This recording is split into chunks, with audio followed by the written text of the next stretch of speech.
uko ari we rutayoberanye ingenzi mu b'imbere uw'indema rugamba tuvuge ko ari imena iyo mbanza mu myambi rero ntahuga adacyuye inganji nkunda ko ari umukwiye mu bahatanyuranya ndavuga ko ari imena nongere ndatimena ndatirwa abahizi bamenye ko ari imena tuvuge ko ari imena imena y'urugamba ndatirwa abahizi tuvuge ko ari imena uyu ni rutinywa rutikura hananiranye rutikanga igikubye ntajya atinya itabaro n'abajije abanga kurutwa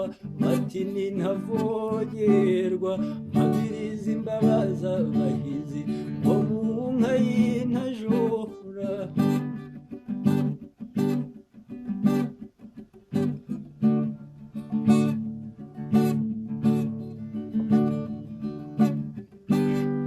naje nihuta cyane we ni munsige turajyana niruka amasigamana ngo nsikiringangare ngo nsikiringangare mbabwire ko ari imena mbabwire ko ari imena imena mu bahanga ndavuga ko ari imena nongere ndatimena ndatirwa abahizi bamenye ko ari imena.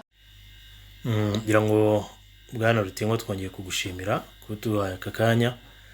Ubushize twaganiraga muri gahunda zo gushaka ibyangombwa birebana n'ubutaka cyane cyane bivuye ku kibazo mwari mwagiranye n'umuvandimwe wanyu Mudenge wari wariyandikishije mu mitungo y'umuryango ariko mutubwira ko biri mu nzira yo gukemuka. Uyu munsi byaba bihagaze bite? Urakoze bwana Claude kuba namwe mwagerageje gukurikirana ibibazo by'umuryango wacu ko byagenze. Ubu ngubu ngira ngo byarakemutse nyuma yo guhabwa ihesha ubasha n'abagize umuryango wa Kabindigirija mpagarariye.